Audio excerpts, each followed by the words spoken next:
서로 축복하겠습니다. 기도의 힘을 체험하는 특세가 됩시다. 333 기도에 힘씁시다. 할렐루야. 오늘은 이제 10차 특세의 24번째 시간입니다. 오늘은 기도는 성전에서 흘러내리는 생명의 물이라는 제목으로 하나님의 말씀을 전하도록 하겠습니다. 오늘 우리가 만나게 될 사람 에스겔 선지자입니다. 에스겔 선지자는 어제 만나봤던 예레미야 선지자보다 또 좀 더 후대의 사람입니다. 그러니까 남한국 유다마저 이제 망해버린 이후인 것이죠. 이스라엘의 역사에서 그 다음의 시대를 가리켜 바벨론 포로 시대 그렇게 부르는데요. 바로 그 시기에 살았던 사람입니다. 에스겔은 전쟁이 끝난 뒤에 바벨론으로 이제 포로로 끌려갔습니다. 그때 에스겔이 거주했던 곳이 그발강 그 주변, 그래서 성경에는 그발 강가 그렇게 나오는데요. 이곳에서 하나님의 부르심을 받았습니다. 특별히 에스겔은 구약에 등장하는 여러 선지자들 가운데서도 수많은 환상을 보았던 선지자로 꼽히고 있습니다. 여기서 환상이라는 것이 갖고 있는 의미가 중요합니다. 환상은 허구가 아닙니다.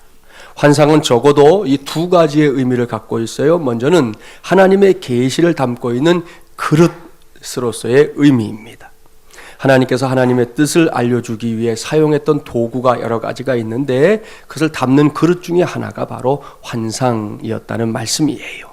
두 번째로 이미 일어났던 일이 아닌 앞으로 일어나게 될 일에 대한 약속, 그러니까 이 미래 지향적인 약속의 의미가 환상 속에는 있는 겁니다. 그래서 이 환상을 보거나 또 환상을 이제 듣는 사람들로 하여금 소망을 갖게 하는 능력이 있는 것이지요.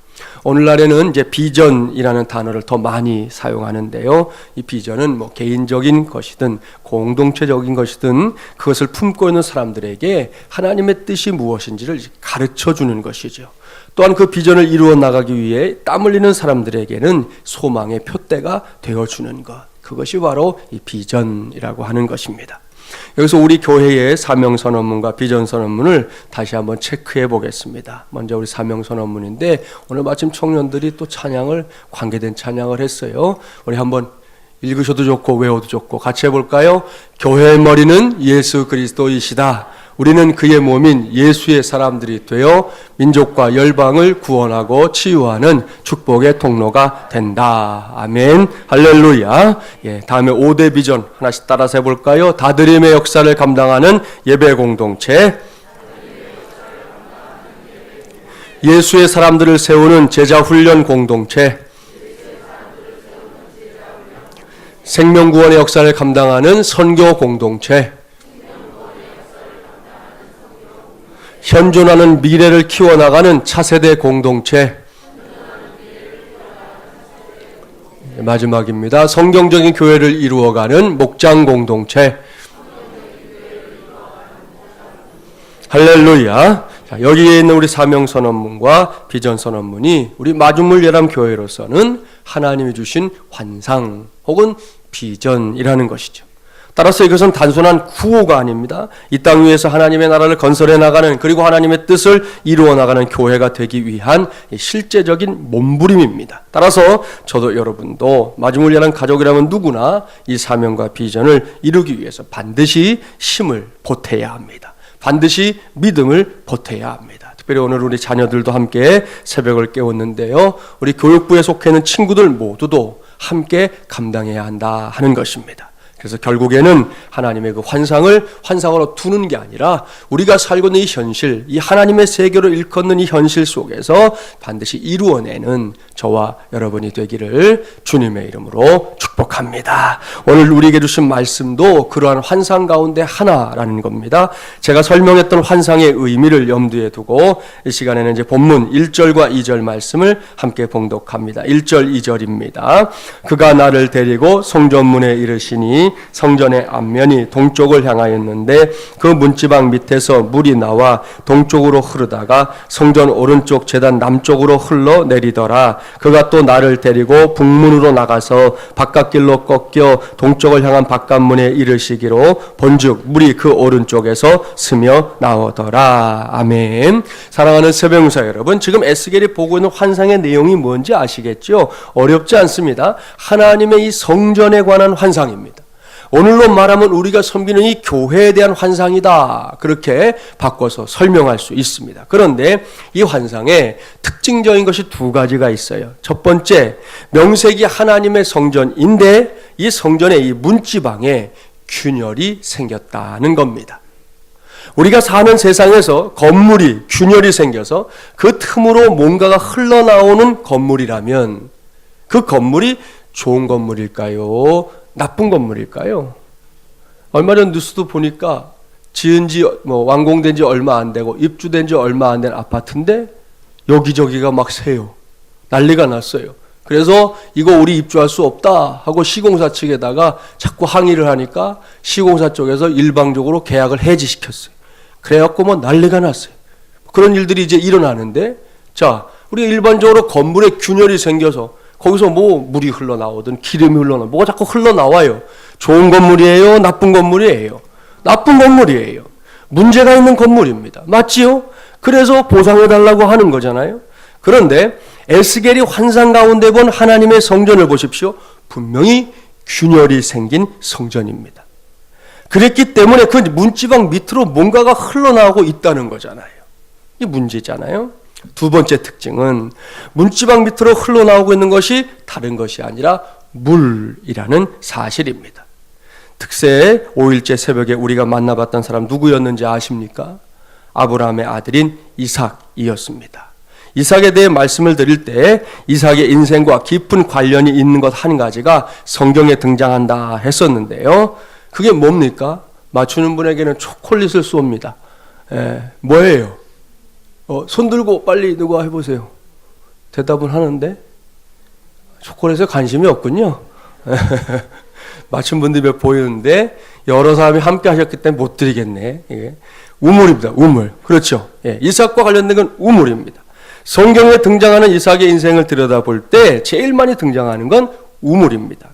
그때 우물이 왜 중요한지 잠시 설명한 적이 있었는데요. 이스라엘이 속해 있는 이 근동 지역에서 우물은 생명에 속하는 것이다 말씀을 드렸어요. 우리나라는 물 부족 국가라고는 하지만 그래도 물을 사용하는 것이 나름 용이한 나라입니다. 식용수도 마찬가지죠. 생수를 사 먹는 거 사실 저희 어렸을 때는 생각도 못 하던 일이었어요. 그런데 아무튼 지금 사 먹고 있기는 하지만 어쨌든 물을 먹는 것이 아직은 용이합니다. 그러나 근동 지역은 그렇지 않습니다. 물을 찾는 것이 쉽지 않고 그나마 있는 물마저 석회가 잔뜩 들어있는 그런 물이에요. 장복을 하면 치아가 치석으로 가득 차는 건 말할 것도 없고 그 속에 돌이 쌓이는 그런 경험을 할 수밖에 없는 물이란 말입니다. 그런데다가 사막 기후잖아요. 그런 곳에서 머무는 시간이 길어지면 길어질수록 이스라엘 백성들이 광야 40년 살았는데 거기에 머무는 시간이 길어지면 길어질수록 사람에게 가장 필요한 것이 무엇일까요? 상다리가 부러질 만큼 떡하니 차려있는 산의 진미일까요? 아니면 사람들이 이 사족을 못 쓰는 황금입니까? 아닙니다. 다 아니에요. 그 상황에서는 오로지 물입니다. 물을 가지고 목을 축여야만 사람이 살 수 있는 거예요. 그렇기 때문에 근동 지역에서는 물이 그저 물이 아닌 생명으로 통할 정도였다는 겁니다. 지금도 시리아와 이스라엘 사이에 계속 갈등이 나는 가장 중요한 이유는 골란 고원이라고 하는 곳에 있는 수자원 때문이에요. 원래 시리아, 이스라엘이라는 나라가 거기에 들어가서 땅을 차지하기 전까지는 시리아가 자기네 걸로 썼거든요.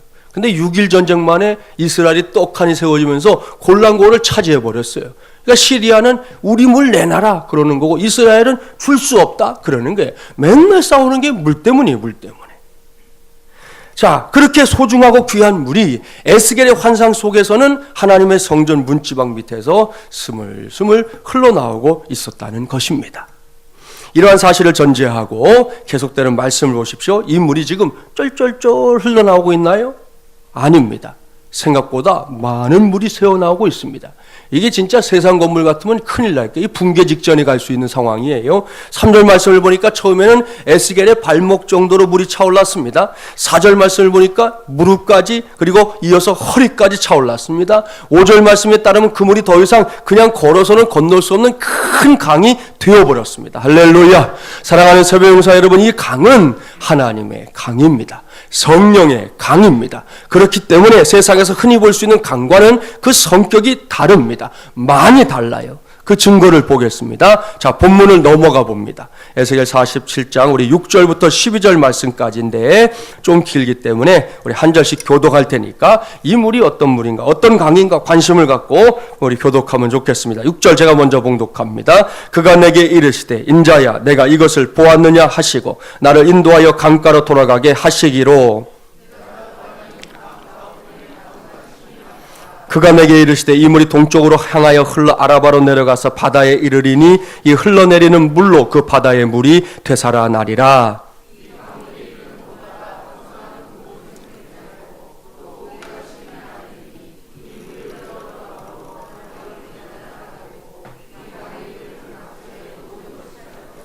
또 이 강가에 어부가 설 것이니 엔게디에서부터 에네클라임까지 금을 치는 곳이 될 것이라. 그 고기가 각기 종류를 따라 큰 바다의 고기같이 심이 많으려니와. 함께 봉독합니다. 강 좌우 가에는 각종 먹을 과실나무가 자라서 그 잎이 시들지 아니하며 열매가 끊이지 아니하고 달마다 새 열매를 맺으리니 그 물이 성소를 통하여 나옴이라. 그 열매는 먹을 만하고 그 잎사귀는 약재료가 되리라. 아멘. 할렐루야. 사랑하는 새벽용사 여러분, 이 말씀을 잘 보십시오. 저와 여러분이 알고 있는 기존의 상식에 잘 들어맞습니까? 아니면 뭔가 이상합니까? 1번 상식에 맞다, 2번 이상하다. 몇 번이에요? 2번입니다. 정답은 2번이에요. 왜 그런지 이제부터 잘 들어보세요. 8절 말씀을 보세요. 강이 어디로 연결되고 있습니까? 바다입니다. 여기까지는 우리의 상식에 맞아요. 그렇죠? 우리 동네 근처에 있는 우이천 아시잖아요. 우이천은 일종의 지류입니다. 이런 지류들이 여기저기서 쭉 흘러나와서 모이는 것이 어디예요? 서울 한복판을 유유히 흘러가고 있는 한강입니다. 그렇죠? 그렇다면 그 한강은 그 다음에 어디로 가요? 바다로 갑니다. 바다로. 여기까지는 우리가 너무나 잘 알고 있는 상식입니다. 그 상식의 눈으로 8절과 9절 말씀을 잘 보라는 거예요. 여기서부터 이상한 일이 벌어지고 있습니다. 우리가 알고 있는 대로 지류는 그다지 깨끗한 물이 아니에요. 동네에 흐르는 지류에는 당장 요 근처만 해도 생활 하수는 물론이고 비가 오면요 공장 같은 데서 슬쩍 내다버리는 폐수까지 이 지류에는 포함이 되게 됩니다. 그러니까 이것은 분명히 지저분한 물이에요. 물로서의 가치가 별로 없는, 어디 그 물을 떠다가 식물에게 줬다가는 죽어버릴 수 있는 그런 물이란 말입니다. 그렇다면 이렇게 지저분한 물을 정화시키는 것이 무엇입니까? 바닷물이에요. 바닷물. 지류의 물이 강이 되고 그 강물이 바다로 들어가면 이 바닷물이 워낙 넓으니까 비로소 그 안에서 정화되는 물이 되지요. 그래서 다시 수증기가 돼서 하늘로 올라가 가지고 그게 비가 내리면 다시 지류의 물이 돼서 이 순환 과정이 이루어지는 거, 이게 우리가 알고 있는 상식이잖아요. 이것이 순서고요. 그런데 8절과 9절 말씀을 보면 이 상식이 깨집니다. 이 순서가 깨집니다. 바닷물이 강물을 살려야 하는데 거꾸로 강물이 바닷물을 살리고 있습니다. 심지어 강물이 닿는 곳마다 무슨 일이 일어나요? 모든 생물들이 살아나고 물고기까지 심이 많아지고 있습니다. 이상한 일입니다. 놀랄 노자입니다.